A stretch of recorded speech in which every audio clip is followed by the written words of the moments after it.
Amen, amen, amen. Amen. Que Dieu vous bénisse. Amen. Et qu'il donne à chacun la paix. Amen. Amen. La Bible dit, sa paix nous gardera. Amen. C'est sa paix qui nous garde de nos prières ou de tous nos besoins. Lui, il nous donne sa paix. Preuve de l'exaucement de nos prières. Amen. Alors nous allons lire dans le livre d'Éphésiens.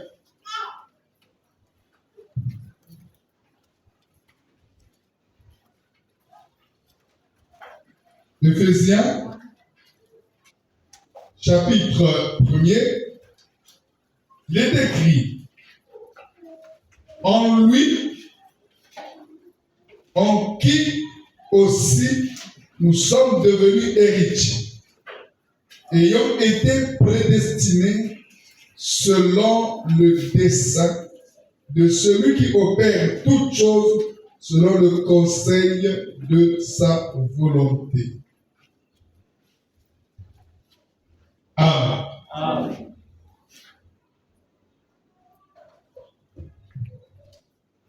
C'est une écriture que nous venons de lire.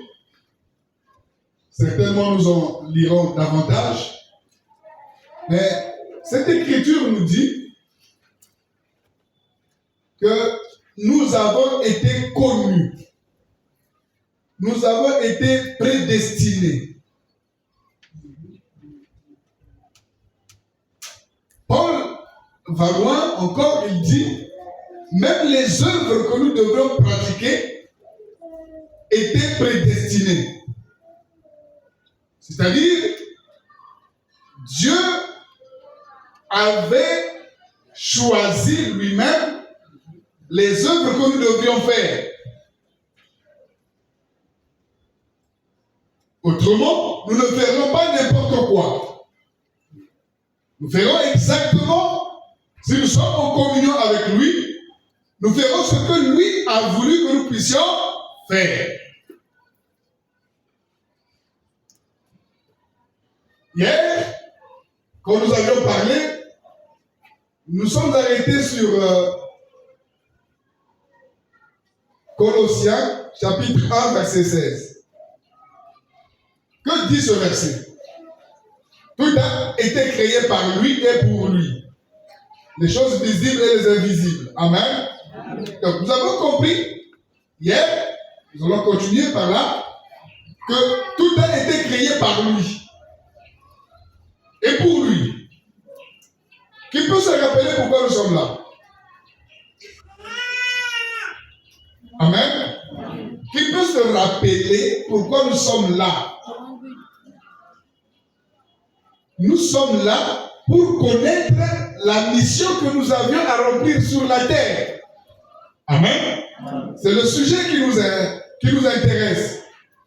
Nous sommes là parce que nous voulons savoir pourquoi nous sommes sur la terre.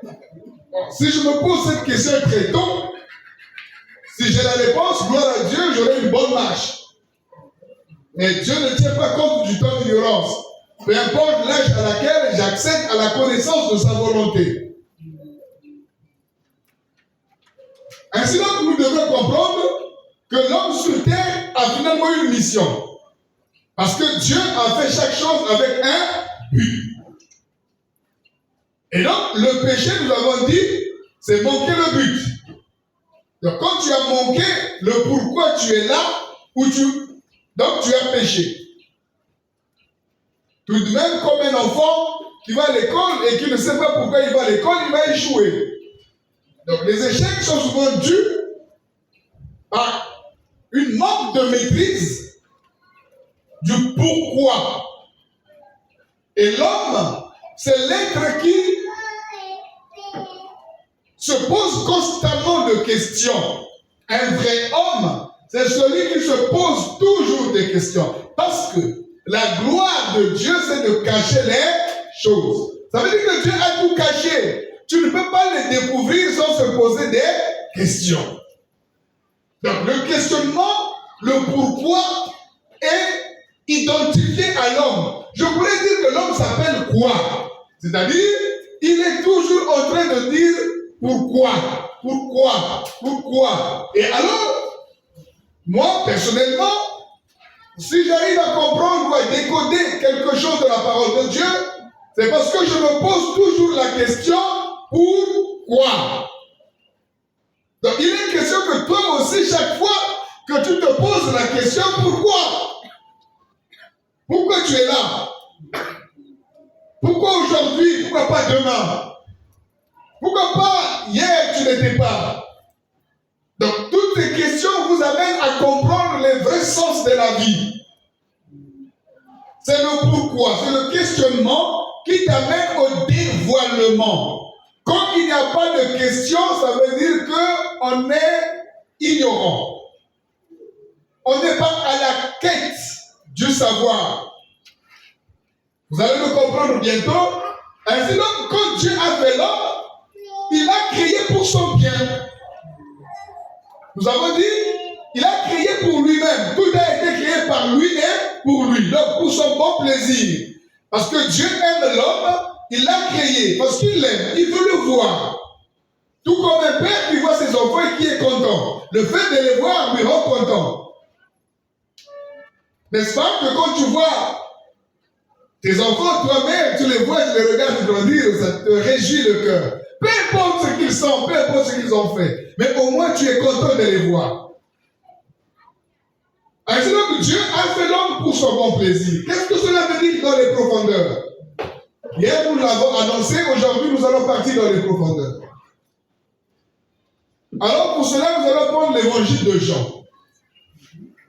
Jean chapitre 4, nous allons lire un enseignement qui y est caché pour nous dévoiler finalement l'objet.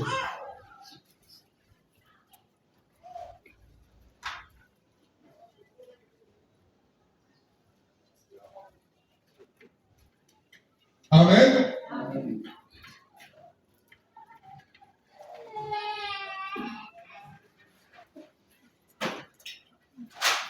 Donc nous prenons l'évangile de Jean au chapitre 4 et nous allons commencer au verset 4. Nous allons lire rapidement ce qui est écrit. Si quelqu'un y est peut lire. Comme il fallait qu'il passât par la Samarie, il arriva dans une ville de Samarie nommée Sychar, près du champ de Jacob avait donné à Joseph son fils. Là se trouvait le puits de Jacob. Jésus, fatigué du voyage, était assis au bord du puits. C'était aux environs de la 6e heure. Une femme de Samarie vint puiser de l'eau. Jésus lui dit, donne-moi à boire, car ses disciples étaient allés à la ville pour acheter des vivres. La femme samaritaine lui dit, comment toi, qui es juif, me demandes-tu à boire, à moi que je suis une femme samaritaine? Les Juifs, en effet, n'ont pas de relation avec les Samaritains. Jésus lui répondit, si tu connaissais le don de Dieu, si tu connaissais le don de Dieu, le don de Dieu, et qui est celui qui te dit, donne-moi à boire, tu lui aurais toi-même demandé à boire, et il t'aurait donné de l'eau vive. Quand on dit, si tu connaissais le don de Dieu, ça veut dire quoi? Ça veut dire si tu connaissais ce que Dieu va donner, ou le sacrifice, l'holocauste, si tu connaissais le don de Dieu, vous comprenez? Continue, frère. Si tu connaissais le don de Dieu, le Seigneur lui dit la femme, tu n'as rien à puiser et le puits est profond. Où aurais-tu donc cette eau vive? Es-tu le plus grand que notre père Jacob qui nous a donné ce puits, en qui on a bu lui-même, ainsi que ses fils et ses troupeaux? Jésus lui répondit, quiconque boit de cette eau aura encore soif. Mais celui qui boira de l'eau que je lui donnerai n'aurait jamais soif. Et l'eau que je lui donnerai deviendra en lui une source d'eau qui jaillira jusqu'à la vie éternelle. La femme lui dit, Seigneur, donne-moi de cette eau, afin que je n'ai plus soif et que je ne vienne plus puiser ici. Va, lui dit Jésus, appelle ton mari et viens ici. Soit, on va directement au verset 20. Verset 20, on dit écrit, nos pères ont adoré sur cette montagne, et vous vous dites, vous, que le lieu où il faut adorer est à Jérusalem. Femme, lui dit Jésus, crois-moi, l'heure vient où ce ne sera ni sur cette montagne, ni à Jérusalem que vous devez adorer le Père. Vous adorerez ce que vous ne connaissez pas, nous adorons ce que nous connaissions, car le salut vient des Juifs. Mais l'heure vient, et elle est déjà venue, où les vrais adorateurs adoreront le Père en esprit et en vérité. Car ce sont là les vrais adorateurs que le Père demande. Amen. Amen. Alors, nous venons de découvrir que Dieu a une demande. C'est l'adoration. Amen. Amen. Ici, Jésus était en face d'une Samaritaine et il a été amené à nous démontrer que ce que le Père, ce que Dieu a besoin, c'est l'adoration. Donc Dieu a créé l'homme pour l'adoration. Dieu t'a créé pour que tu l'adores. Pas seulement toi, l'homme en général.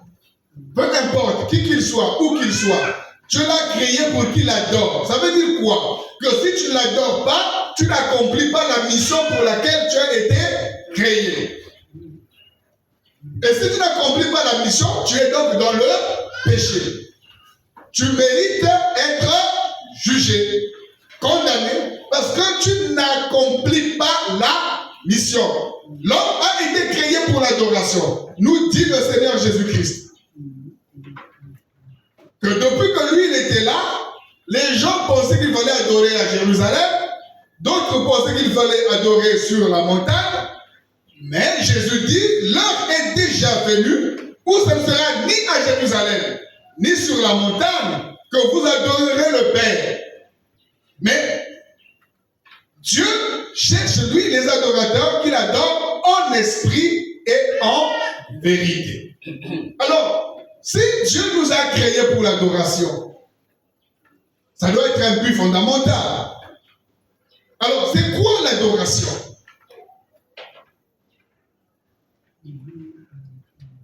Nombreux diront l'adoration, c'est chanter des cantiques. C'est ce que j'entends souvent, des cantiques lentement, là, c'est des cantiques d'adoration. Et d'autres pensent, c'est prier, dire des choses à Dieu, les mots doux et tout ça. Les bien-aimés, je ne suis pas contre, mais je ne suis pas aussi pour. Je vais vous expliquer aujourd'hui ce que c'est l'adoration. Ce que Dieu demande, que lui n'avait jamais trouvé jusqu'à ce que Jésus vienne et qu'il nous dise, voilà ce que Dieu cherche, voilà ce que Dieu a besoin, que toi, créature, que tu fasses pour lui. En fait, il y a une relation entre le Créateur et la créature. La relation entre le Créateur et la créature, c'est une relation d'amour et de miséricorde. Mais la relation entre la créature et le Créateur, c'est une relation d'adoration. Amen. Amen. Est-ce que vous êtes avec moi? Amen. Donc, nous avons ici un Créateur. Le Créateur, et il a une relation avec sa créature ici. Et cette relation, c'est une relation d'amour et de miséricorde. Maintenant, la relation de la créature vers le Créateur, c'est l'adoration.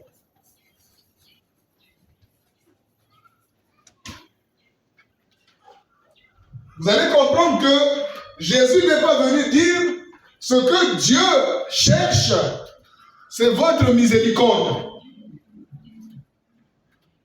Jésus n'est pas venu dire ce que Dieu cherche, c'est que vous travaillez en banque ou que vous travaillez, je ne sais pas, à Total ou qu'on fassiez quoi que ce soit.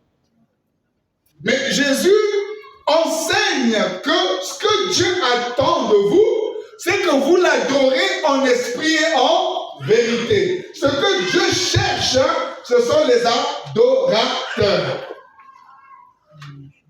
Maintenant, le problème c'est de savoir c'est quoi l'adoration. Parce que il y a double relation. La relation avec le Créateur ne peut pas t'adorer. Et la relation avec la création, donc la création avec le Créateur, c'est là où se trouve l'adoration.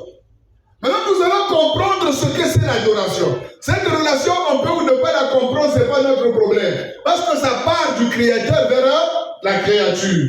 Mais ce qui est important de savoir, c'est ce que la créature doit faire vers son Créateur. Si nous pouvons nous poser la question, comme je l'ai dit hier, pourquoi Dieu a fait l'homme, c'est une question trop profonde. Et nous l'avons résumé en disant, pourquoi, qu'est-ce que l'homme fait sur la terre? Quel est notre but? Notre objectif sur la terre, entre autres de ce que nous avons cité hier, aujourd'hui nous allons passer par l'adoration. C'est quoi l'adoration? L'adoration, c'est un grand mot. Donc, quand on dit adoration, il cache des choses. Adoration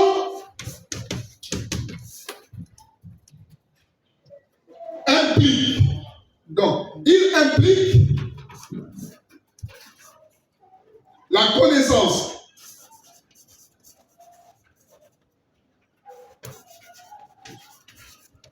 L'adoration implique la connaissance.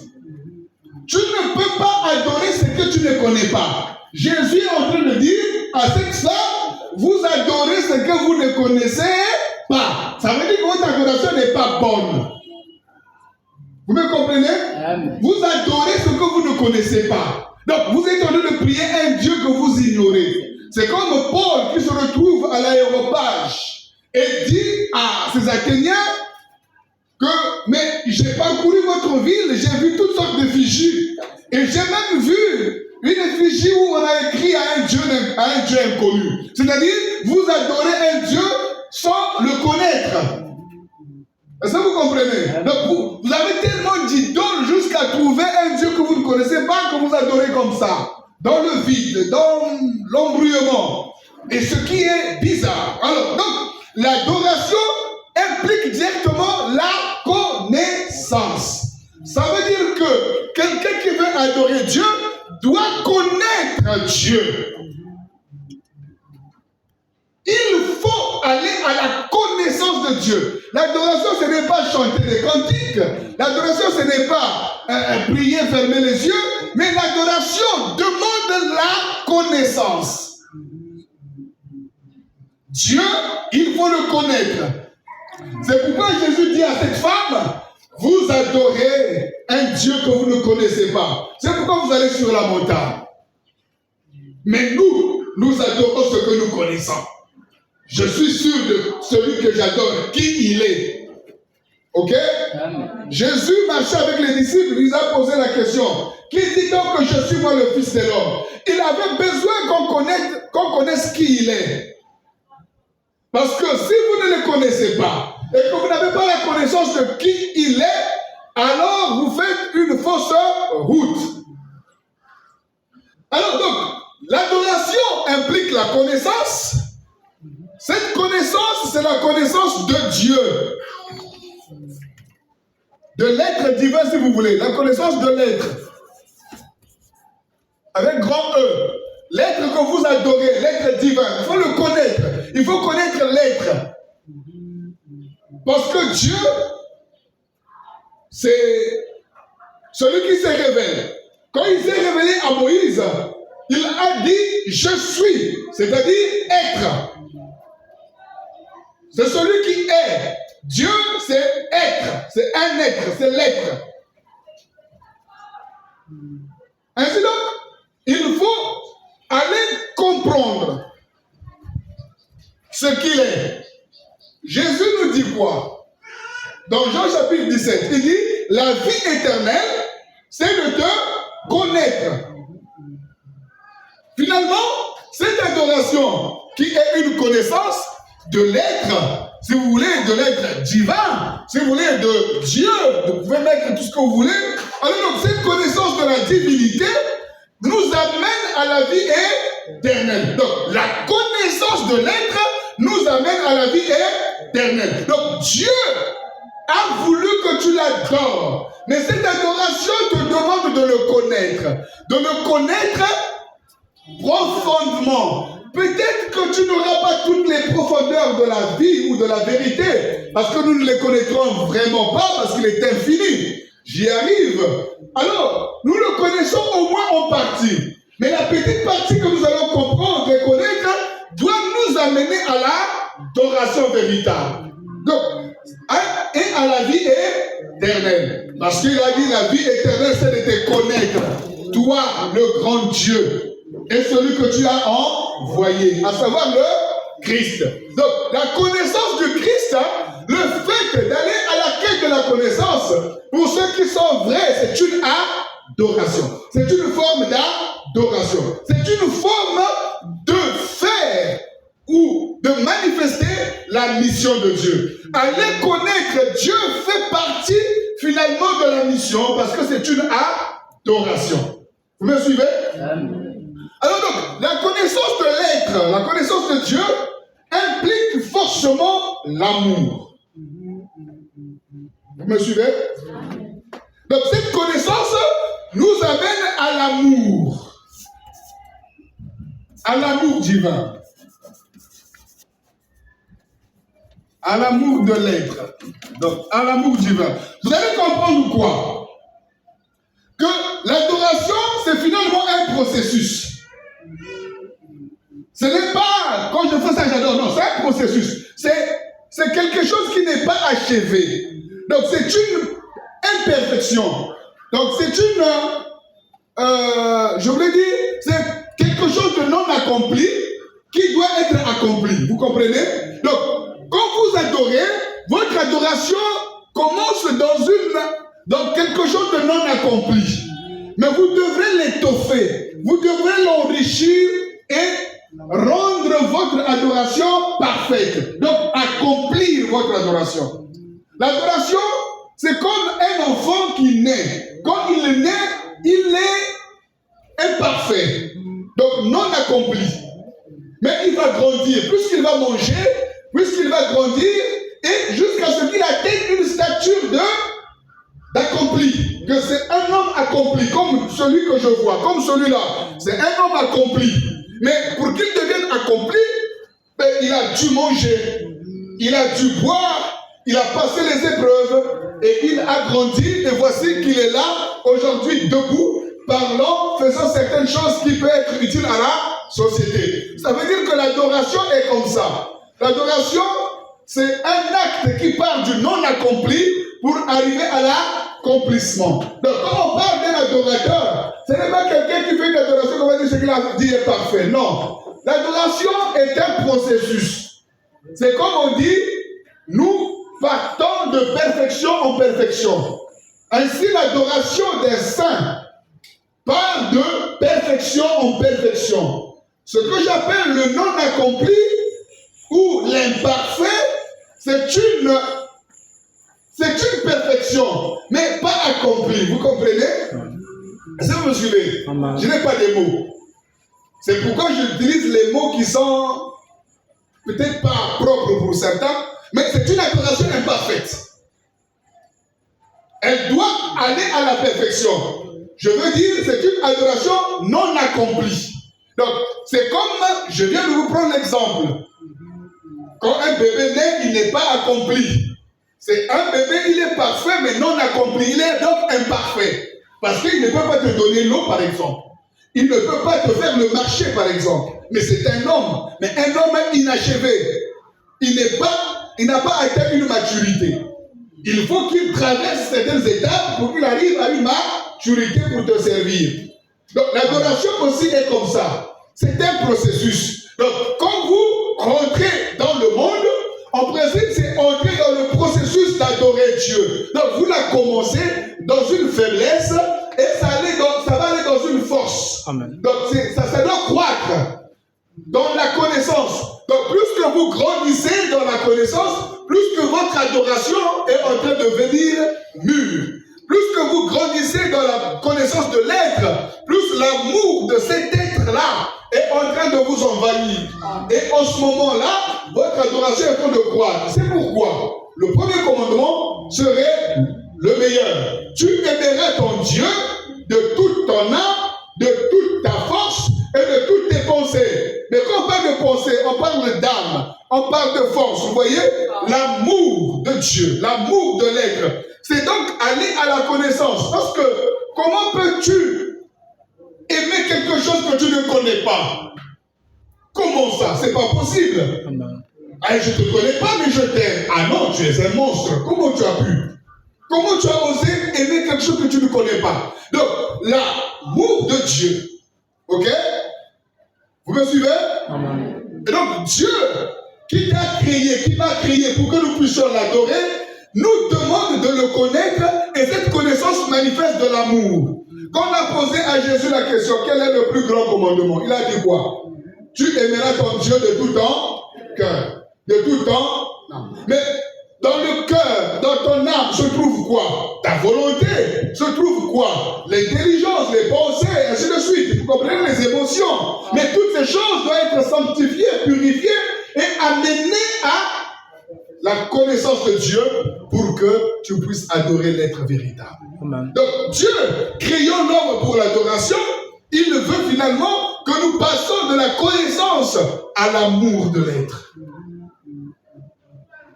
Amen. Amen. Amen. Amen. Vous êtes là? Est-ce que vous comprenez? Bon, si vous comprenez, acclamez la parole.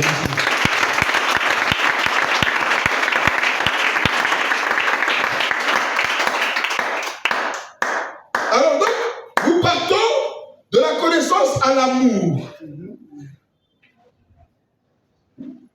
Amen. Jésus a dit, les vrais adorateurs adorent le Père en esprit et en vérité. Ok? En esprit et en vérité. Ce qui montre que l'adoration dont il est question, c'est non seulement une adoration d'une illumination de notre âme, c'est-à-dire que nous sommes illuminés dans notre âme avant d'adorer véritablement Dieu, mais aussi il y a la vérité. La vérité fait partie de la connaissance. Il dit, les adorateurs adorent Dieu en esprit et en vérité. Qu'est-ce qui est vérité? Si je vous dis que ceci est une voiture, est-ce que j'ai dit la vérité? Pourquoi ce n'est pas la vérité? Parce que ce n'est pas vrai. Parce que ce n'est pas vrai. Ce n'est pas une voiture. Et si je vous dis que c'est un panier, vous allez dire oui, c'est vrai. C'est vrai parce qu'il l'est réellement. Vous comprenez? C'est vrai que dans sa forme, dans sa réalité, il est un panier. Vous me comprenez? Donc ce qu'il est dans sa forme, dans sa continence et tout, c'est un panier. Ce n'est pas une voiture.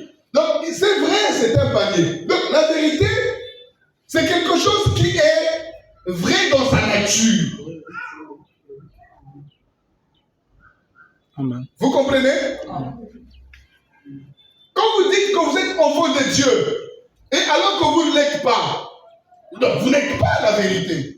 Parce que tu ne l'es pas réellement. En dedans de toi, on ne voit pas la nature de Dieu. Vous me suivez? Amen.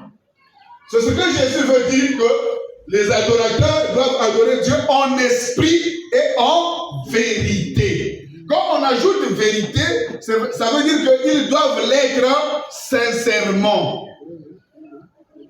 Amen. Et donc, cette adoration, la liaison donc, du créateur, du créature vers le créateur, est une liaison d'adoration. Mais cette adoration doit être une adoration consciente. Tu dois être conscient, sincère et intelligent. Vous me suivez? Donc, si ton adoration n'est pas dans cet angle-là, ça n'a rien à voir avec une adoration. Donc, tu dois être conscient. Dieu ne joue pas avec les inconscients. Rien de vrai ne marche avec un homme inconscient. Rien.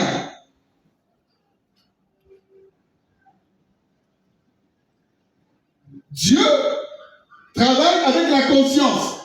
C'est pourquoi Paul dit, ayez une bonne conscience. Donc, il faut avoir une bonne conscience de ce que tu es en train de dire, de ce que tu es en train de faire. Ce n'est pas des prières qu'on vous dit prie. Tu commences à parler comme une radio, mais on ne sait pas, tu ne sais pas vraiment ce que tu es en train de dire. Ce sont les mots qui viennent, je ne sais pas d'où. Ça ne vient pas vraiment de toi, ce n'est pas la vérité. Ça ne vient pas de ton cœur parce que c'est des mots que tu as appris ça et là dans un bouquin, que tu as appris dans l'église, qu'on t'a dit comme ça, Dieu est ceci. Mais du fond de ton cœur, il n'y a aucune réalité de ce que tu racontes. Quand tu dis Dieu est amour, c'est parce que tu l'as entendu. Mais est-ce que tu as vécu ça? Est-ce que cela est vrai en toi? Vous me suivez? Est-ce que tu es parti dans la connaissance de cet amour? Alors, donc, quand cette adoration ne va pas dans cet angle-là, votre adoration ne s'adresse pas à votre Créateur, c'est une farce.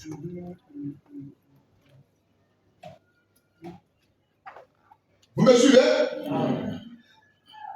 Amen, amen. Amen. Est-ce que vous y êtes? Amen. Voilà. Ainsi donc, l'adoration que nous devons avoir avec Dieu doit être un acte conscient, sincère et intelligent. Quand on parle d'intelligence, on fait rentrer la connaissance. C'est pourquoi il est écrit, tu ne mettras pas, si vous voulez, tu ne mettras pas d'autres dieux devant mes faces. C'est-à-dire quoi? Tu ne vas pas élever d'autres choses qui peuvent rivaliser Dieu dans ton âme. C'est le premier commandement. Quand on dit tu aimeras Dieu de tout ton cœur et tu n'auras pas d'autres dieux devant ma face, bon, les gens pensent que les autres dieux là, il faut. Ils citent les idoles et ainsi de suite. Mais je vous donne une autre interprétation. Quand il dit tu n'auras pas d'autres dieux devant ma face, la vraie interprétation dit tu ne lèveras rien. Donc tu ne mettras rien dans ton cœur au niveau de Dieu. Quelque chose qui peut rivaliser Dieu dans ton cœur. Est-ce que vous comprenez?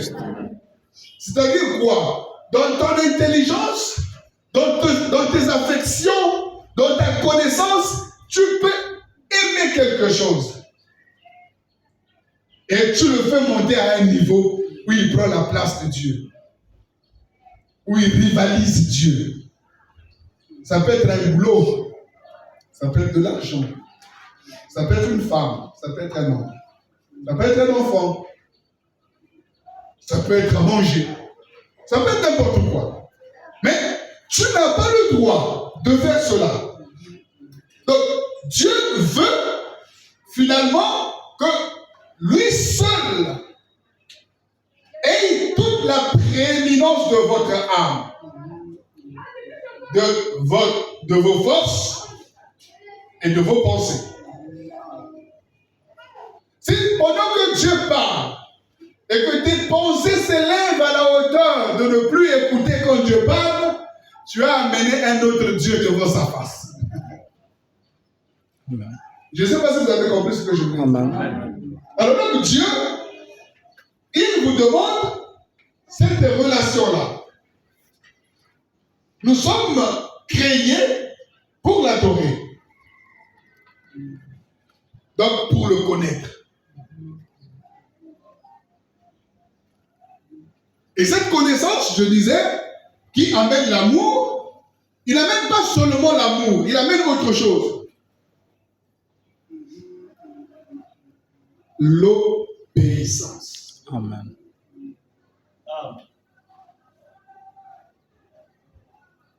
Amen. Alors donc, quand vous allez entrer dans l'adoration, vous entrez finalement dans la connaissance de Dieu. Et donc, dans la connaissance de Dieu, vous allez découvrir beaucoup de choses. Entre autres, la sainteté. Dieu est saint. Il faut bien que ceux qui l'adorent dans la sainteté. N'est-ce pas qu'il est écrit que Dieu n'exauce pas les pécheurs? Que son oreille n'est pas dure pour entendre les prières et sa main n'est pas courte pour sauver, mais ce sont nos péchés qui nous cachent sa face et l'empêchent de nous écouter. Nous pouvons conclure que quand nous voulons aller à la connaissance de Dieu, Jésus le dit clairement dans ce que nous venons de lire, que lui vient pour te donner les eaux vives. Il dit à la Samaritaine, si tu connaissais le don de Dieu, c'est toi qui devrais me demander de l'eau. Mais quand il parle du don de Dieu, il ne parle pas d'un don spirituel, de guérison ou de miracle. Mais il parle de ce que Dieu donne. Si tu connais ce que Dieu donne pour ton âme, si tu sais qu'est-ce que Dieu donne pour ta vie, est-ce que tu es arrivé à la hauteur de cette connaissance? Ou bien tu l'entends parler? Parce qu'il y a une différence entre entendre parler des choses et les connaître. Amen. Vous entendez parler, mais est-ce que vous connaissez? Or, la connaissance, c'est aller à la communion de ce dont vous avez entendu parler. Amen. C'est aller à la rencontre de la vérité, de cette chose, se marier avec et vivre, avoir une expérience. Ce dont Dieu a besoin, ce n'est pas que vous disiez Jésus est le don de Dieu, mais il veut que vous alliez jusqu'à saisir, toucher, palper, expérimenter qu'il est le don de Dieu. Amen. Quand on dit Dieu a tant aimé le monde qu'il a donné, vous voyez? Vous comprenez? Amen. Il a dit à la Samaritaine, si tu connaissais le don, si tu savais ce que Dieu a donné, tu n'allais pas me refuser l'eau. Mais plutôt toi, tu allais me demander de l'eau. Mais l'eau que j'allais te donner, c'est de l'eau vive. C'est-à-dire, cette eau-là, c'est de l'eau vivante. C'est comme pour dire, l'eau que toi tu as là, c'est une eau morte. Mais l'eau que je te donnerai, c'est une eau vivante. L'eau vive, l'eau qui vit, l'eau qui respire, l'eau qui marche. Quand tu as cette eau, alors tu n'as plus les soifs de la mondanité. Ça veut dire, il appelle la Samaritaine à aller boire, afin de susciter en elle une véritable adoration.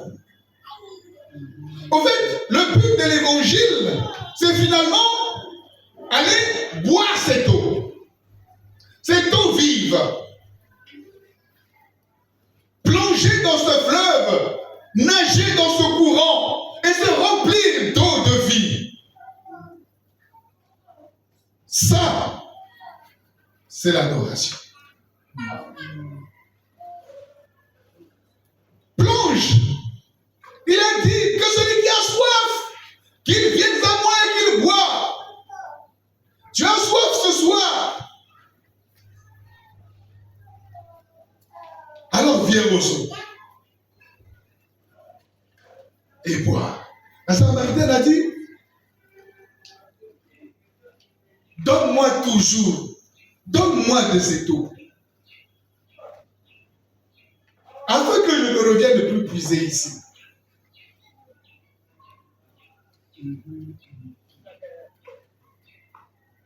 quand elle a bu,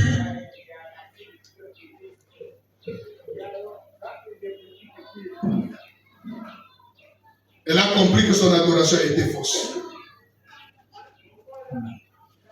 Que le Dieu qu'il adorait n'était pas le vrai.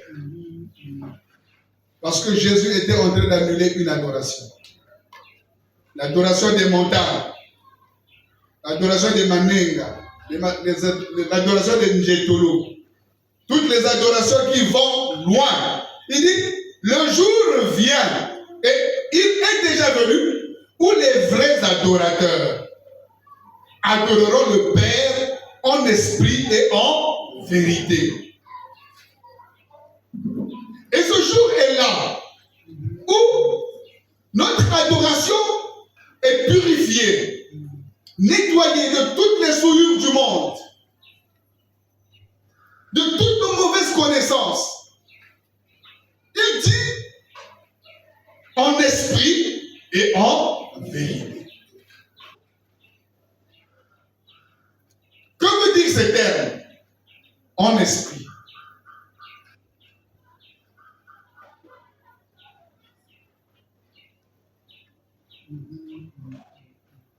Nous comprenons que l'adoration concerne premièrement l'esprit. Amen.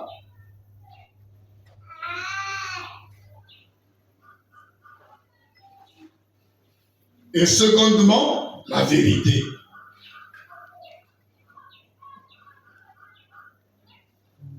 Alors, si vous n'êtes pas restauré dans votre être spirituel, dans votre être surnaturel, vous n'êtes pas restauré dans l'esprit, il est impossible d'adorer Dieu.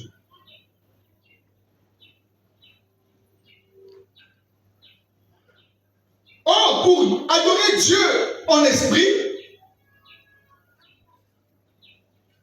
il faut naître de nouveau. Amen. Il faut naître de l'esprit. Amen. Il a dit à Nicodème, ce qui est né de la chair est chair. Mais ce qui est né de l'esprit est esprit. C'est pourquoi je t'ai dit, il faut que tu naisses de nouveau. Naître de l'eau et de l'esprit. Il voulait lui dire, il faut naître d'en haut, des eaux d'en haut. Il faut naître du souffle divin. Amen. Afin de saisir les sphères qui t'emporteront dans l'adoration. Au fait, le travail de l'homme sur la terre, c'est l'adoration. Ce que Dieu demande à l'homme, c'est de l'adorer. Mais pour l'adorer, il y a tant de choses à faire.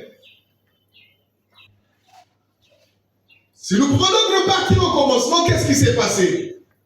Dieu a fait l'homme. Cet homme était nommé Adam. Adam était dans le jardin. Et la Bible dit que Dieu venait. Réellement, Dieu était là dans le jardin. Il venait chaque soir pour s'entretenir avec Adam, pour que Adam ait la connaissance de Dieu. Il y avait cette adoration qui était constamment là. Adam n'avait rien à faire si ce n'est connaître Dieu et l'adorer.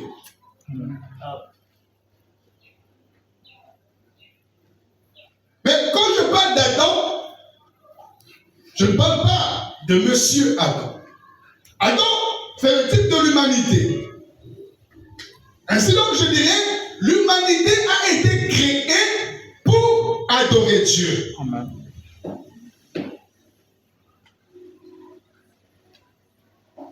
Il y a trois formes de création. Si vous voulez, d'être. Il y a les anges. Donc, les anges qui ont été créés uniquement pour adorer Dieu. Leur vie dépend de l'adoration, n'est-ce pas? Ils sont là en train d'adorer nuit et jour, sans cesse, sans arrêt. Ils sont là, infiniment, en train d'adorer Dieu.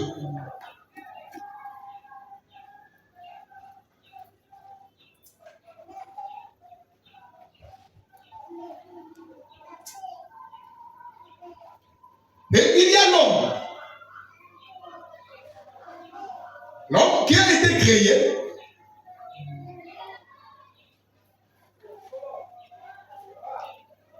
capable d'adorer ou de refuser l'adoration. Et il y a d'autres êtres que nous appelons les anges déchus. Eux, ils sont tournés vers le mal. Tout ce qu'ils ont fait, c'est le mal. Ils ne peuvent pas faire le bien. Ils ont été enchaînés dans le mal. Ils ne font que le mal. Mais, donc, il y a des êtres qui ont une raison, donc les anges. Il y a des êtres qui n'ont pas de raison, qui ont la passion. Ce sont les anges déchus. Et il y a l'homme qui a la raison et la passion.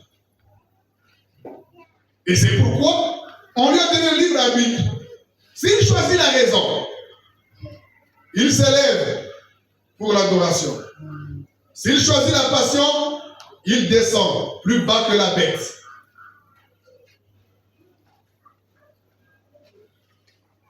Vous comprenez? Est-ce que vous suivez?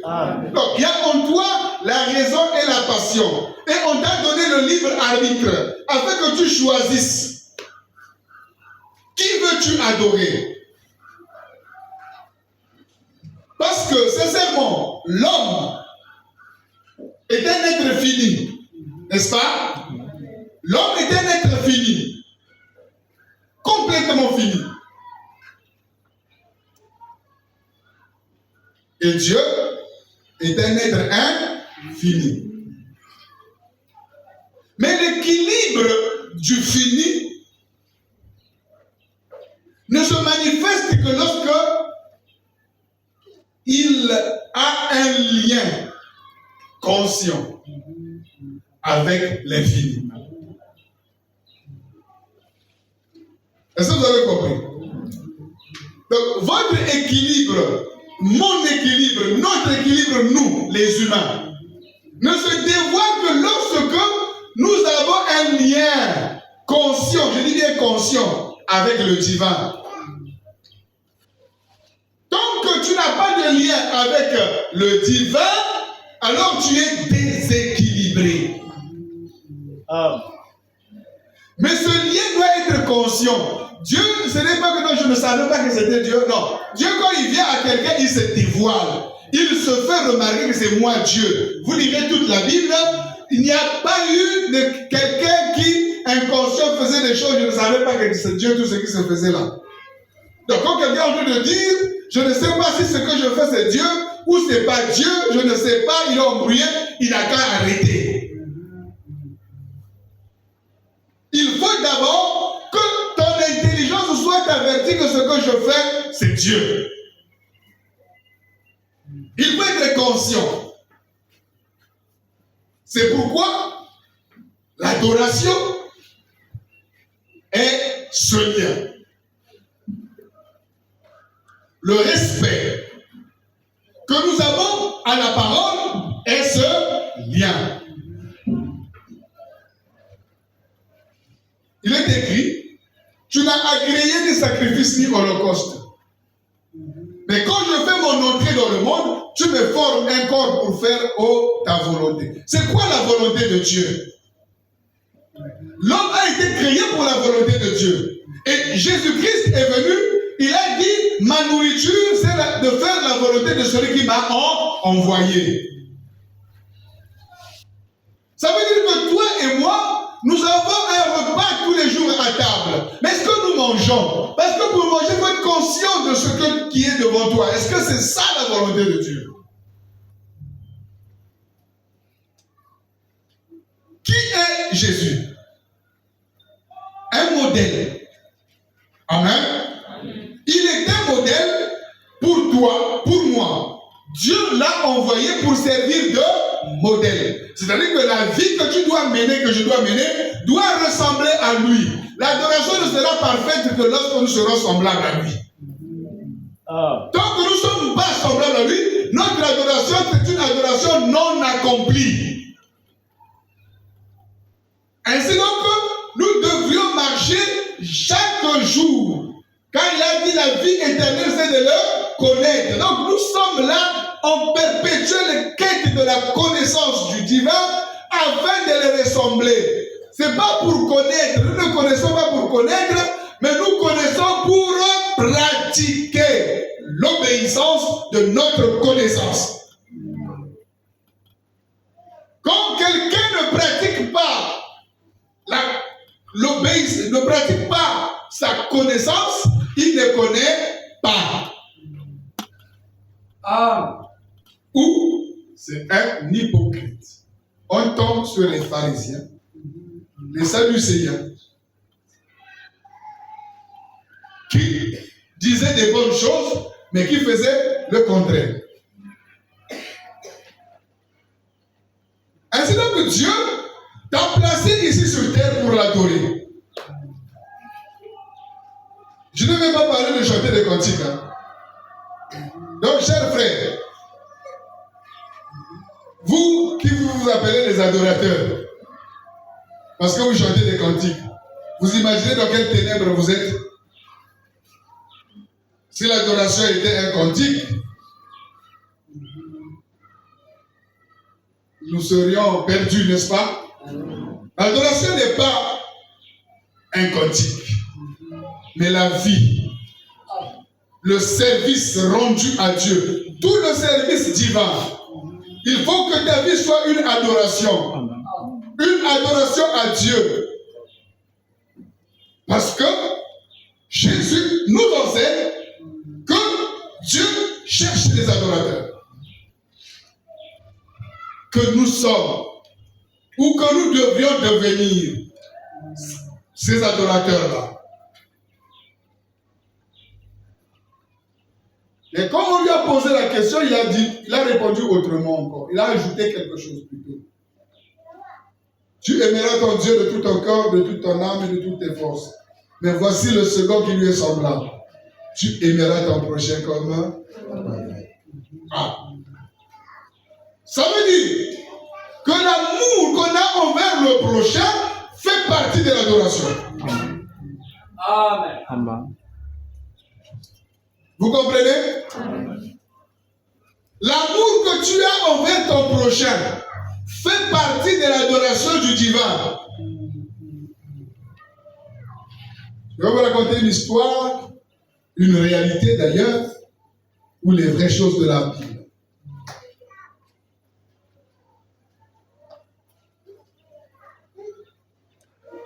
Quand Dieu fait l'homme, quand il fait Adam, il le place dans le jardin d'Éden. Donc dans un jardin qui était en Éden. L'homme était dans ce jardin. Et cet homme était en communion avec Dieu. Où? Dans le jardin. Il vivait pour Dieu. Où? Dans le jardin. Et cet homme a péché. Où? Dans le jardin. Amen. Tout se passe dans le jardin. Mais après, cet homme a été expulsé du jardin. Vous comprenez? Nous avons parlé d'expulser ici. Ce qu'on appelle la mort, c'est une déchéance. C'est une mutation vers le bas.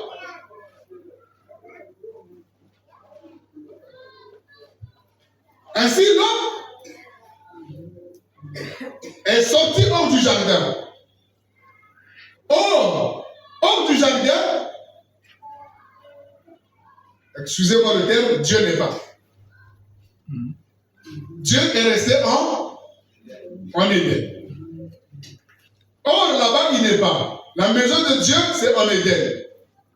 Or, l'Éden, il n'est pas. Mais hors l'Éden se trouve qui? C'est la mort. Le prochain. Amen. Amen. Alors, comment saurais-je que j'aime Dieu? Puisque puisque je suis dans un monde où Dieu n'est pas, il est caché en Éden. Il m'a sorti. Il m'a expulsé. Comment saurais-je que j'aime Dieu? Il m'a envoyé vers le prochain. Donc c'est quand j'aimerai le prochain que je saurai que j'aime Dieu que je ne vois pas. Amen. Vous avez compris? Amen. Donc depuis l'expulsion de l'homme du jardin d'Éden, alors servir Dieu revient entre griffes servir son prochain.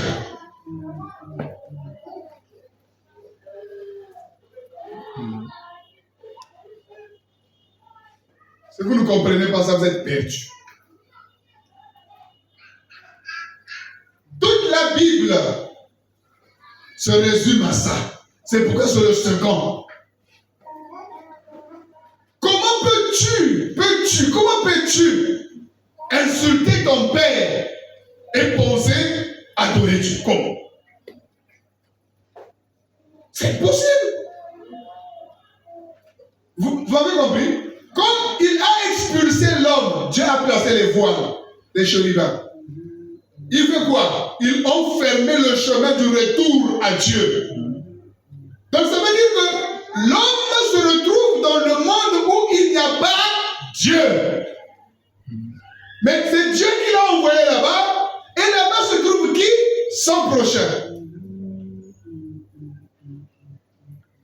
Mais l'homme a la mission de servir Dieu. A la mission d'adorer. D'où le service divin, le plus parfait, que soit-il, ce n'est pas aller s'agenouiller et dire Seigneur, Seigneur. Non, va vers ton prochain.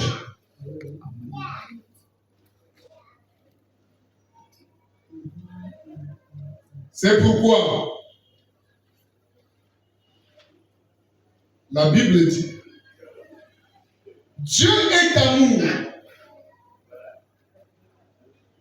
Celui qui aime son frère est né de Dieu et connaît Dieu. Amen. Est-ce que vous avez compris? Donc celui qui n'aime pas son frère, la Bible dit, il est un meurtrier et il est dans les ténèbres. Donc sa religion est une religion ténébreuse. Il est Caïn. Vous avez compris? Je disais à quelqu'un la nuit, je lui disais, Caïn a péché dans le jardin d'Éden, plutôt Adam a péché dans le jardin d'Éden. Il n'a pas péché en dehors de l'Éden. En dehors de l'Éden, c'est Caïn qui pêche. C'est pas Adam. Adam pêche contre Dieu, Abel pêche contre son frère. Dans la relation humaine, c'est Caïn qui est le coupable. Mais dans la relation avec Dieu, c'est Adam qui est le coupable. Donc de manière historique, le coupable c'est l'homme, ce n'est pas... le coupable c'est Caïn, ce n'est pas Adam. Adam c'est le coupable dans la relation invisible avec Dieu. Vous avez compris? Vous m'avez compris? Amen. Ça nécessite des tonnes d'explications. Mais ce que je vous donne, c'est le parfait. Quand Adam pêche, il est dans le jardin.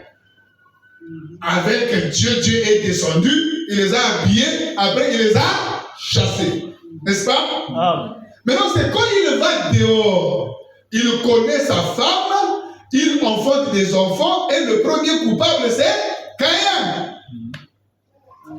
Nous voyons bien ce que l'histoire du serpent ne se passe pas en dehors d'Éden, ça se passe dans les jardins. Et le jardin était un lieu choisi où l'homme vivait avec Dieu. Mais quand ils ont été expulsés, ils ont eu des enfants là-bas, et c'est là-bas que Caïn a détruit son frère.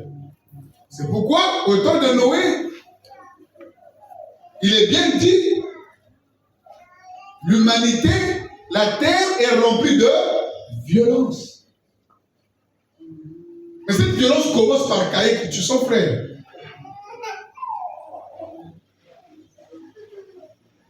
Alors, dans cette histoire, qu'est-ce que nous bénéficions?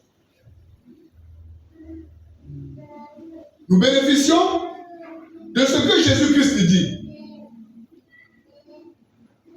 Ce que tu veux qu'on ne te fasse pas, ne fais pas à ton prochain. Ah. Voilà d'où est résumée toute la droiture. Il y a des gens qui veulent être droits avec Dieu. Ils viennent à l'église, ils sont pieux, mais ils sont médiocres avec les frères. Ils sont médiocres avec le prochain. Votre sainteté ne sera pas jugée par rapport à vos cultes, votre façon de marcher ou d'être, mais c'est en relation avec un semblable. Amen.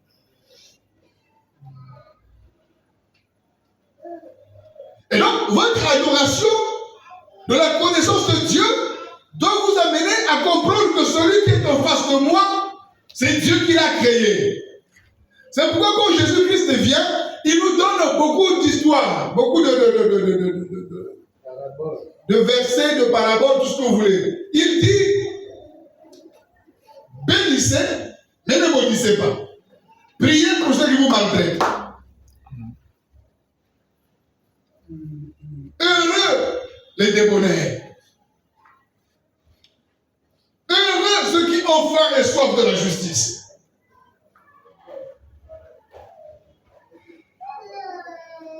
Et beaucoup d'autres choses semblables. Simplement pour amener l'homme dans la conscience de comprendre que la vie avec Dieu n'est pas une vie qu'il faut aller s'enfermer comme les moines ou les prêtres dans un couvent. Ça, ce n'est pas la vie spirituelle. Ça, c'est une fausse compréhension. La vie spirituelle, c'est au milieu de tes frères. Aime-les, pardonne-les. Ils vont t'offenser, ils vont te faire la guerre, ils vont faire ceci. Mais que toi, quand tu arrives à comprendre par tout ce que tu reçois de Dieu, qu'il n'y a pas une autre façon d'aimer Dieu que d'aimer sa création. Amen. Je ne pourrais pas dire que j'aime Dieu et je trahis mon frère. Non. Tu n'aimes pas Dieu. Amen. On ne trahit jamais un frère. Non, non. Juste. Amen. Regarde, Jésus est parti jusqu'à dire, celui qui dira à son frère Raka, c'est-à-dire celui qui dira à son frère que tu es maudit, tu es capable d'être jeté dans le feu de la chair. Mais il n'a pas dit, on ne s'est pas posé la question, qu'est-ce que ce frère a fait pour lui dire maudit? Peut-être qu'il a... Non, Jésus a dit, si tu dis à ton frère qu'il est maudit, ce maudit-là, ce fou-là, tu es passible du jugement. Rien qu'insulter ton frère, tu es fou, tu es passible du jugement. Donc, tu es malade, quelque chose ne va pas. C'est comme si tu avais dit à Dieu que tu es fou.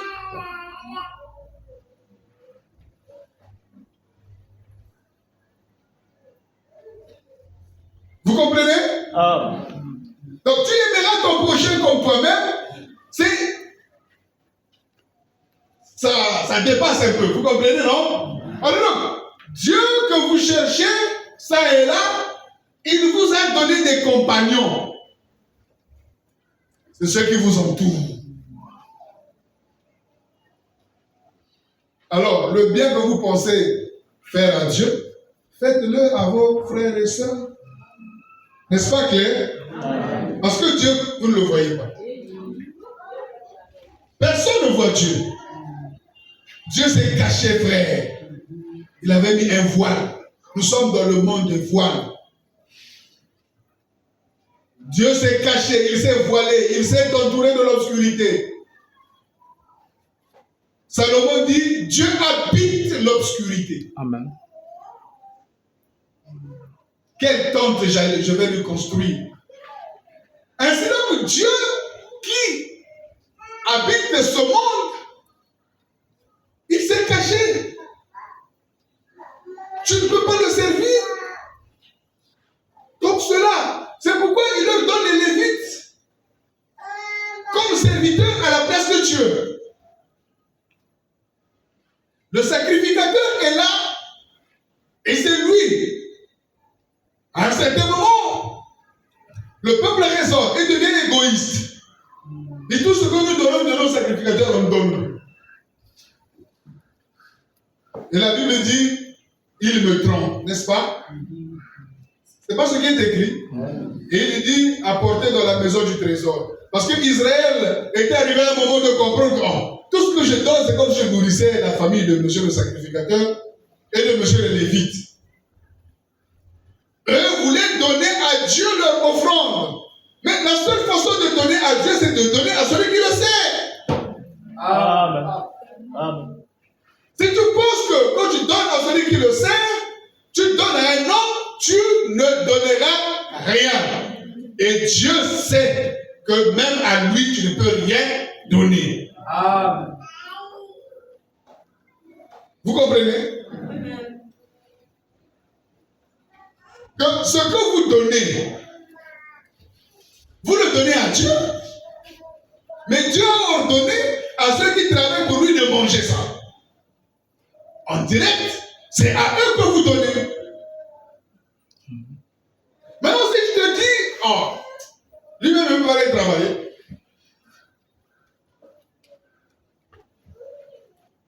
Ça revient à dire que tu ne connais pas Dieu. Amen. Exact. Tu ne pourrais pas être sauvé si nous n'étions pas là. Vous avez compris ce que je viens de dire? Le salut vient par des hommes. Et ces hommes sont unis avec Dieu dans ce qu'ils font. Ils sont ouvriers avec Dieu.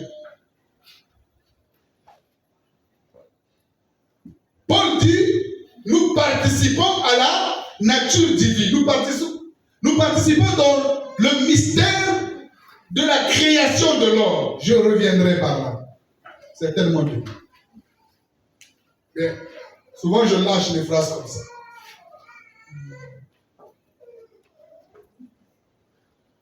Le grand morceau qu'il faut comprendre, c'est l'adoration.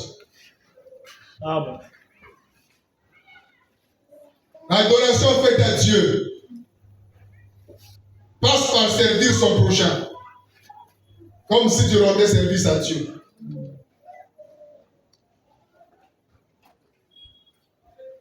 Quand je suis ici, je sers qui? Et pourtant, c'est à vous que je parle. Où est Dieu dans ça? Où est Dieu? Il est écrit, le mal que tu fais, tu le fais à toi-même et à ton prochain. Cela ne dérange pas Dieu. Le bien que tu fais, tu le fais à toi-même et à ton prochain. Cela ne touche pas Dieu. Mais Dieu est content, n'est-ce pas, quand tu fais le bien. Tu ne peux pas faire le bien à Dieu, tu ne peux pas. Tout comme tu ne peux pas faire le mal à Dieu, c'est impossible. Dieu n'est pas tenté par le mal. Tu ne peux pas faire le bien à Dieu. Qu'est-ce que cela veut dire? Dieu est un être parfait. Il ne manque rien. Il a tout. Il n'a pas de besoins. Si Dieu a des besoins, il devient mortel. Il devient humain. Il devient comme moi. Dieu ne fait pas des choses par besoin. Il fait des choses par dessein. Il fait des choses par bon plaisir, par bon vouloir. Il le veut, il le fait. Mais pas parce qu'il en a besoin, mais parce qu'il le veut. Or, le besoin démontre que vous êtes incomplet. Il y a quelque chose qui vous manque. Le besoin suscite parle du manque. Quand je dis j'ai besoin d'habits, c'est parce que j'en ai plus. N'est-ce pas? Amen. Voilà. Mais Dieu n'a pas de besoin. Même, quelle que soit la manière que vous allez lire dans la Bible, si on vous dit que Dieu avait besoin, le mot là est mal traduit. Dieu est un être qui n'a pas de... Répétez. C'est l'être. Tout vit par lui. C'est lui qui amène en existence toute chose. Vous allez lui donner quoi? Qu'est-ce que vous pouvez lui donner pour combler son besoin? Quoi? Et même l'argent que vous donnez, il est écrit, il est débiteur de personne. Si vous donnez, il vous le rendra. Donc, Dieu n'a pas de besoin. Et donc, lui n'ayant pas de besoin, il n'a besoin de rien. Et même l'adoration, même tout ce que vous voulez, il n'en a pas besoin. Mais c'est son bon plaisir. Il a créé l'homme pour ça. C'est son bon plaisir. Il a voulu que ça soit ainsi. Vous me comprenez? Parce que si vous ne comprenez pas, vous risquerez d'avoir un mauvais Dieu. Dieu est infini. Quand on parle d'infini, ça veut dire qu'il a le comble de tout. Vous ne pouvez pas lui ajouter quelque chose. Toi, tu es un être fini. En intelligence, en sagesse, en capacité, en tout. Il est le maître, l'Adonai, le maître, le Seigneur, donc le possesseur légal, le propriétaire légal de tout ce qu'il y a, c'est lui. Amen. Alors, vous ne pouvez pas lui dire, Seigneur, tu as besoin de 1000 francs, je te donne 1000 francs. Il n'en a pas besoin. Vous me comprenez? Maintenant, si vous donnez vos 1000 francs, vous le donnez pour ceux qui le servent. Et quand vous le donnez pour ceux qui le servent, c'est donc à Dieu que vous avez donné. Jésus-Christ a dit, si vous donnez un verre d'eau à l'aide de mes serviteurs, c'est à moi que vous l'avez. Amen. Donc lui s'identifie à ses enfants. Il a dit, j'ai été malade, vous m'avez visité. J'ai eu faim, vous m'avez donné à manger. J'ai eu soif, vous m'avez donné à boire. Ils diront, quand t'es Seigneur, nous avons fait ces choses. Il dira, chaque fois que vous l'avez fait à l'un de ses plus petits, c'est à moi que vous étiez en train de faire. Et donc, la relation du créateur au créé, ou à la création, et de la création au créateur, poursuit ce qu'on appelle une unité. Je reviendrai là-dessus. Je suis maintenant en train de citer certains livres sur lesquels je vais me baser. Alors vous allez comprendre que l'amour, qui est le lien de la perfection, comme disent les Écritures, te demande finalement de prendre soin de ton prochain. Et donc si tu vois ton prochain, pourquoi Jésus dit, si quelqu'un vient te demander, ne te détourne pas celui qui veut prendre de toi. Pourquoi il le dit? Parce qu'il sait que celui qui vient devant toi, c'est lui dans une autre forme. C'est sa création. Chaque créature est la parole manifestée. Amen. Amen. Amen. Alors, quand nous voulons arriver à l'adoration, il faut comprendre que nous ne pouvons pas faire autrement que la manière que Dieu demande.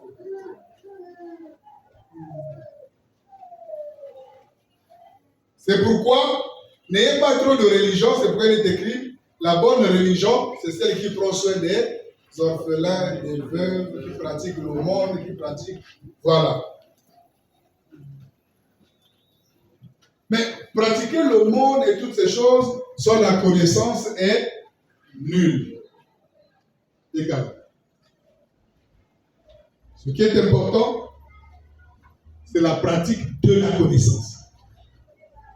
Mon peuple périt parce qu'il lui manque de la connaissance. Voilà. Quand il manque de la connaissance, la mort intervient. Mais de quelle connaissance il est question? La connaissance de vie, la connaissance du Seigneur, la connaissance de l'être, la connaissance de celui par qui et pour qui dépendent toutes choses. Amen, amen, amen, amen. Amen. Ça a été un peu lourd ce soir. Parce que c'est des notions qui regardent la vie. Amen. On peut acclamer le Seigneur.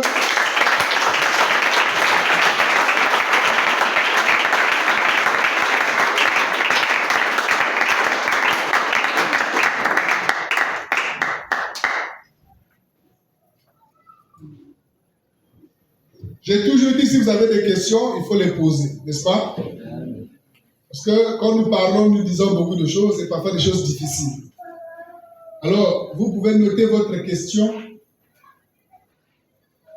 ou me l'envoyer par WhatsApp ou par SMS pour ceux qui m'ont...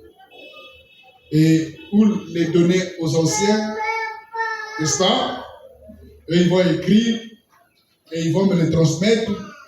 Certainement demain, je pourrai répondre aux questions parce que j'ai dit beaucoup de choses et des choses difficiles. Donc moi-même, j'ai du mal à dire parce que je n'ai pas les mots. Alors, la connaissance de Dieu,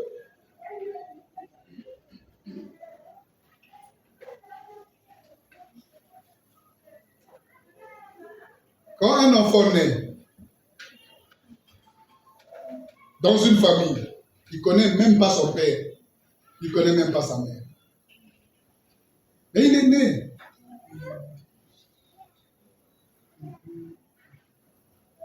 N'est-ce pas? C'est manger, dormir qui va faire croître le bébé. Personne ne va lui enseigner de dire papa, maman.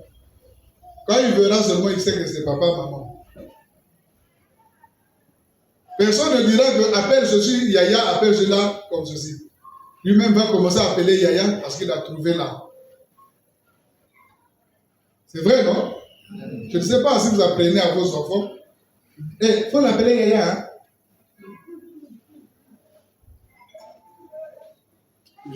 Moi, on ne m'a pas appris ça. Ça vient comme ça. Et je n'apprends pas ça à mes enfants, que ça c'est Yaya, ça vient tout seul. Ok? Donc, la connaissance vient toute seule lorsqu'on est né dans cette famille. Vous avez compris? Amen? Amen. Le secret. Parce qu'aujourd'hui, beaucoup vont à la recherche de la connaissance. Ils lisent, ils vont lire les brochures, ils vont lire ceci, ils vont aller ça et là, consulter. Ils ont une connaissance, mais une connaissance qui ne donne pas le salut. Une connaissance sans vie, sans esprit. Or, il faut d'abord avoir l'esprit, et l'esprit là t'amène la connaissance. Donc, ne renversez pas la pyramide. Il faut d'abord naître de nouveau, naître dans votre famille. Quand tu nais dans la famille, alors tu vas comprendre qui est papa, qui est maman. Tu ne pourras jamais intervertir. Qui sont les aînés dans la foi. Tu auras du respect, tu ne vas jamais intervertir, confondre Yaya et papa, maman, et tu ne confondras pas. Mais si aujourd'hui, nous voyons toutes ces confusions parce que les gens veulent connaître le père en dehors de la famille. Alors tu risqueras de confondre. Quand on est dans une famille, la connaissance de cette famille vient si facilement. Mais quand on est à l'extérieur, on va chercher les informations. Et celui-là, c'est qui? Non. Et jusqu'à ce que tu te sers des connaissances qui ne te donneront aucune vie. Ça ne te fera jamais rentrer dans cette famille-là. Tu peux connaître ma famille plus que je ne sais pas qui, mais ça ne fait pas de toi membre de ma famille. N'est-ce pas? Il faut naître dans ma famille. Donc tu peux avoir la connaissance des choses de Dieu comme tu veux. Mais tant que tu n'es pas en Dieu, tu n'es pas né, ça ne te fait pas entrer dans la famille de Dieu. Donc tu peux être prêtre, les prêtres connaissent. Tu peux être Bouddha, bouddhiste. Tu peux être juif, ils connaissent. Au temps de Jésus, ils connaissaient. Paul aussi a dit qu'ils avaient la clé de la science. Donc, tu peux avoir toutes ces clés. Mais ton comportement ne dévoile pas que tu es de la famille. Parce que dans notre famille, les gens se comportent d'une manière. Et cette manière auquel nous nous comportons, c'est l'adoration. Notre attitude, c'est l'adoration de Dieu. Vous me comprenez? Quand on est dans une famille, regardez, beaucoup de gens parlent de Dieu, c'est ce que je veux vouloir dire, ou qui peuvent vous dire des choses vraies de Dieu, mais leur comportement est loin d'être de Dieu. Parce qu'ils ne sont pas nés dans la famille. Maintenant, quand tu nais dans la famille, tu vas à la rencontre de la connaissance.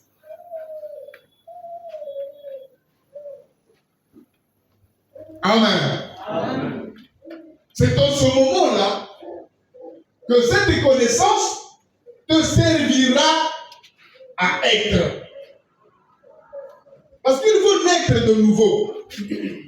Il faut naître dans la famille. La seule façon d'entrer dans une famille, c'est par la naissance.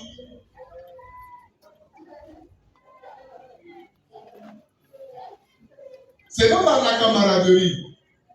C'est par la naissance. Tu peux être camarade de ma fille. Vous faites tout ensemble. Ainsi de suite. Ça ne veut pas dire que tu es mon enfant.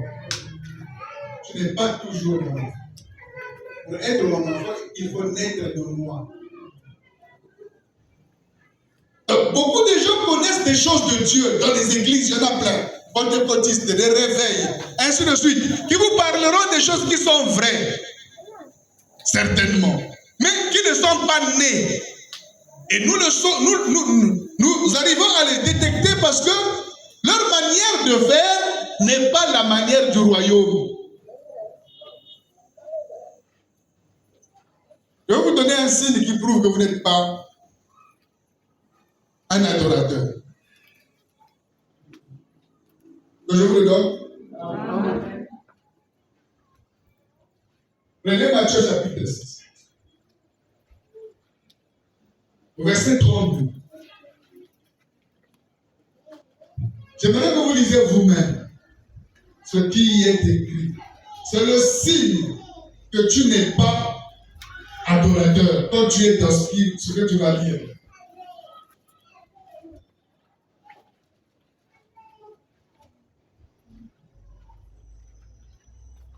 Qui peut lire ça à haute voix? Car toutes ces choses qui sont les familles qui cherchent, votre Père céleste de quoi vous avez besoin. Cherchez premièrement le royaume et la justice de Dieu, et toutes ces choses seront données par lui. Lis le verset 31. Ne vous inquiétez donc point, et ne dites pas que mangerons-nous, que boirons-nous, de quoi serons-nous vêtus. Amen. Amen. Voilà. Quand quelqu'un connaît Dieu, il n'est pas dans ça. Il ne s'inquiète de rien. Tout ce qui est inquiétude annule l'adoration, annule votre connaissance de Dieu et fait de vous un athée. Est-ce que vous avez compris? Amen. Quand quelqu'un s'inquiète, ça veut dire que pour lui, il n'existe pas de Dieu, tout dépend de lui. Et comme lui est incapable, son cœur enfle. Et il est tourmenté. Parce que tout dépend de lui. C'est les gens qui disent, alors moi je souffre, Dieu m'a jeté sur cette terre. De toute façon, je ne sais pas quoi faire, à quel Dieu me fier. C'est telle situation, je ne sais pas, il se préoccupe, il est là en train de s'inquiéter. Donc, l'inquiétude est l'annulation de la connaissance de Dieu. L'inquiétude fait de vous un païen. Amen. Et donc, quand vous avez des inquiétudes en vous, cela révèle que vous n'êtes pas des adorateurs. Cela révèle que vous ne faites pas confiance à Dieu, qu'il prendra soin de vous. La Bible dit qu'il prendra soin de vous et de tous vos soucis. Il est écrit quoi? Ne vous inquiétez de rien. Mais faites connaître vos besoins à Dieu par des prières et des supplications. Et la paix de Dieu qui surpasse toute intelligence gardera vos cœurs et vos pensées en Jésus-Christ. Bon, toi, au lieu de te confier, tu préfères position païenne. Or, celui qui connaît Dieu sait que mon Dieu pourvoit. Amen. Qu'il vente, qu'il pleuve, qu'il neige. Je sais que mon Rédempteur s'élèvera l'éternel. Votre jour, celui dont la foi ne faillit pas. Amen. Il sait en toutes circonstances, même si tous mes frères viennent m'entourer pour me dire tu es perdu, tu es ceci, tu es cela. Mais je sais que ce ne sont pas eux les juges. Je sais que j'ai un juge. Et c'est lui qui s'élèvera le dernier. Ce juge est mon avocat. Ce juge, il est aussi mon médiateur. Amen. Et donc, je ne tremble pas. Je ne me soucie pas, je ne m'inquiète pas. Il dit, ne vous souciez de rien, ne vous inquiétez de rien, de ce que vous allez manger, de ce que vous allez boire, de quoi vous serez vêtu. Ne vous souciez pas ou ne vous inquiétez pas ce que vous serez demain. Car le lendemain progresse sur de lui-même. Comme vous avez cru, comme vous êtes né dans ce royaume, alors vous devenez un adorateur. Amen. Mais quand vous n'êtes pas né, votre vie est remplie d'inquiétude. Tu t'inquiètes tout le temps de ce que tu vas manger, comment tu vas payer la maison, comment tu vas. Et tu te poses tellement de questions que Dieu devient impuissant. Il ne peut plus parce que tu ne le connais pas. Exact. Alors, si tu le connaissais, tu te remettrais à lui et lui agira. Amen. Remets ton sort à l'Éternel. Amen. Est-ce que vous comprenez? Ceux qui ont appris à les connaître dans sa puissance, dans sa force, savent que Dieu a un plan merveilleux pour tout un chacun. Et donc, s'il prend soin de l'univers, à plus forte raison toi. Toi, le couronnement de son œuvre. Amen. Il prendra soin de toi. Donc, il faut que tu te livres à Dieu. Et que tu t'abandonnes entre ses mains. Quand tu as prié, ne te préoccupe pas. Laisse la paix de Dieu t'envahir. Il te délivrera. Mais quand tu vas continuer à te soucier, mais j'ai peur, mais c'est la présence de l'ennemi, ça prouve à suffisance que Dieu, tu ne le connais pas. Ce que tu dis, ce sont des mots que tu as écoutés ça et là. C'est ça que Dieu accorde de ta bouche. Il y a des gens qui connaissent ça, ils vont vous dire des choses, mais leur pratique n'existe pas. C'est des inquiets. C'est des soucieux et ils ont le mal d'estomac, rempli d'estomac. Le mal d'estomac prouve à suffisance que tu n'as pas Dieu. Tu ne le connais pas. C'est ça le mal d'estomac. Est-ce que vous comprenez? Alors, traitez votre estomac s'il vous plaît. Amen. Amen.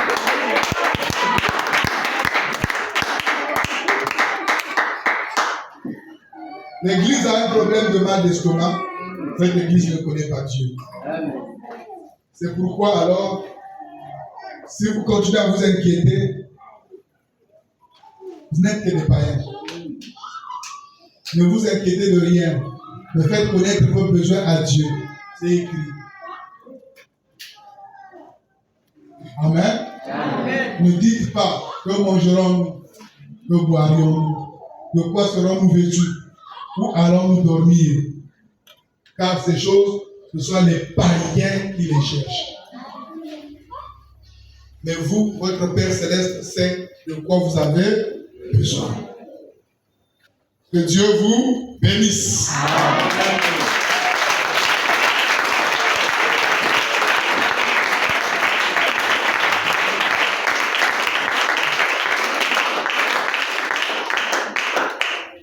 Amen, amen, amen, amen. Amen.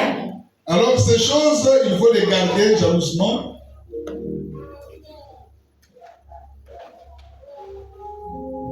Car le grand Dieu vous fera du bien. Devenez des adorateurs. Qui veut être un adorateur? Vous avez compris que l'unique adoration a suscité toute la Bible, a réveillé toute la Bible. Tout le service divin fait partie de l'adoration.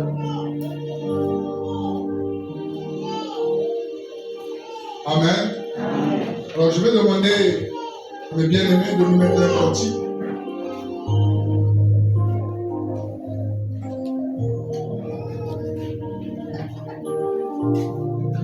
Gloire à ton nom, Seigneur.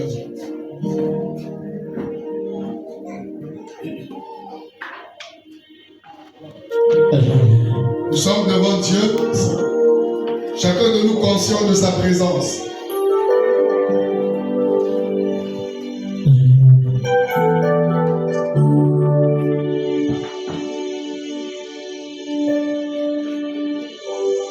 Nous devons comprendre que l'adoration ne s'impose pas, mais c'est le libre arbitre de tout un chacun.